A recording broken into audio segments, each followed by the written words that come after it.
L'une des députées dont le vote pouvait véritablement faire basculer le sort du gouvernement, c'est la chef du Parti vert, Elizabeth May. Elle a finalement appuyé le budget et elle est avec nous ce soir pour expliquer sa décision. Madame May, bonsoir. Bonsoir Marc-André, merci.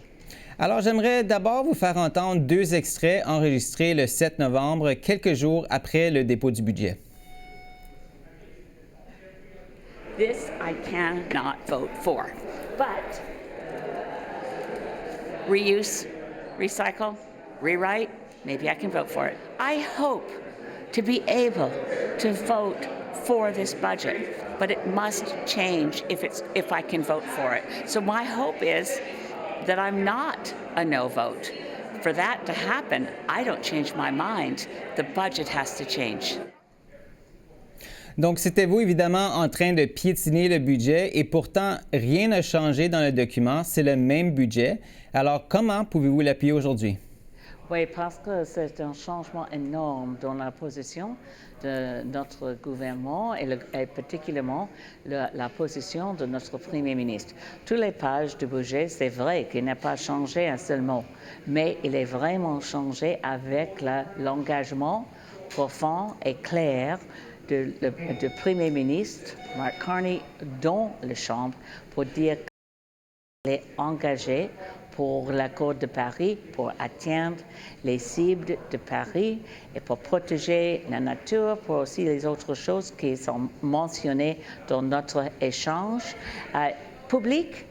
Clair, je pense que c'est avec un changement dans le budget. Quand je dis qu'avec le passage de ce budget, c'est clair que le Premier ministre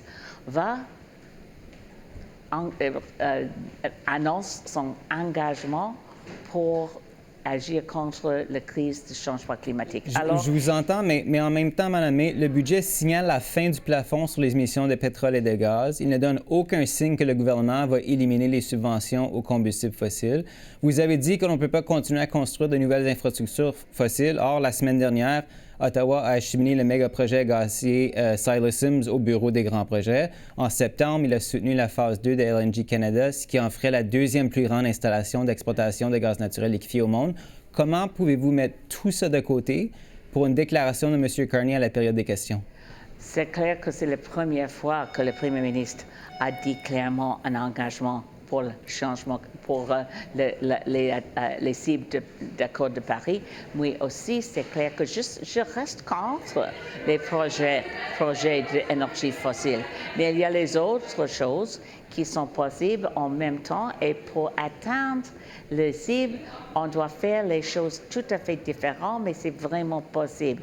Et maintenant, pour moi, ce n'est pas une décision facile, clairement. Mais j'ai aussi un grand sens de mon responsabilité pour mon pays dans une période de conflit et de lutte de commerce avec la Maison Blanche.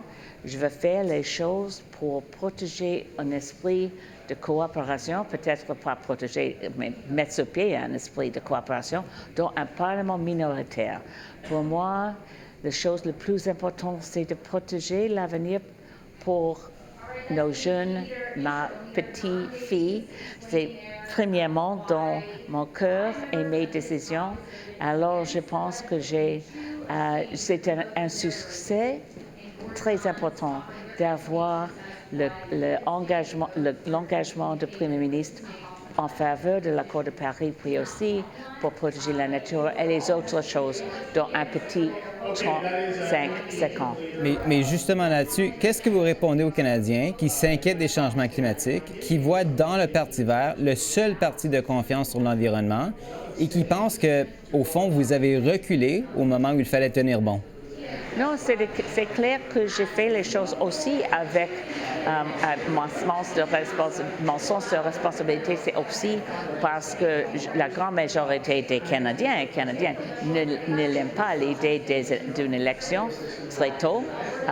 Mais pour moi, c'est un sens de responsabilité énorme pour tout le pays du Canada, mais aussi pour mon communauté, ma circonscription, mais premièrement pour la planète. Et ça, c'est le Parti vert. Nous avons un cœur et nous prenons nos responsabilités. Et j'espère que toujours je fais mon possible. Peut-être que ce n'est pas... Vous avez vu ce qui est arrivé au NPD lorsqu'il a signé l'accord de soutien de confiance avec les libéraux. Il a pratiquement disparu de la scène politique. Avec votre décision aujourd'hui, est-ce que vous ne craignez pas que vous courez un risque semblable en appuyant le budget de M. Carney? Oui, pardonnez-moi, je ne peux pas, c'est beaucoup de bruit ici, je peux enlever le volume, oui, pardonnez-moi. C'est que on a vu évidemment ce qui est arrivé au NPD lorsqu'ils ont appuyé, ils ont signé l'accord de soutien de confiance avec les libéraux, ils ont pratiquement disparu de la scène politique. Est-ce que vous craignez qu'avec votre décision aujourd'hui, vous courez un risque semblable? Vous appuyez le budget, est-ce que vous craignez que le Parti vert pourrait être carrément rayé la carte électorale du Canada? J'espère que la grande majorité des Canadiens vont comprendre mes motivations pour protéger l'avenir pour nos enfants et petits-enfants. Mais en même temps, comme un chef d'un parti de l'opposition dans un Parlement minoritaire, je pense que nous avons une responsabilité de faire l'effort de travailler ensemble avec le Premier ministre et le gouvernement du Canada. C'est vrai que j'ai beaucoup de respect pour les gens qui ont voté non. Ce n'est pas un bon budget, pour moi, pas du tout. Mais il y a la possibilité maintenant d'améliorer les décisions, d'éliminer les subventions pour l'énergie fossile. Maintenant, j'espère qu'avec travail énorme, je vais travailler comme toujours, je vais travailler fort pour atteindre les cibles de Paris, ensemble avec tous les autres députés de tous les partis, ensemble pour faire les choses qui maintenant c'est difficile, sont dures, mais c'est possible de faire le meilleur maintenant, ensemble, avec un esprit de coopération. C'est bon. Élisabeth May, chef du Parti vert, merci encore une fois d'avoir été avec nous ce soir. Merci encore.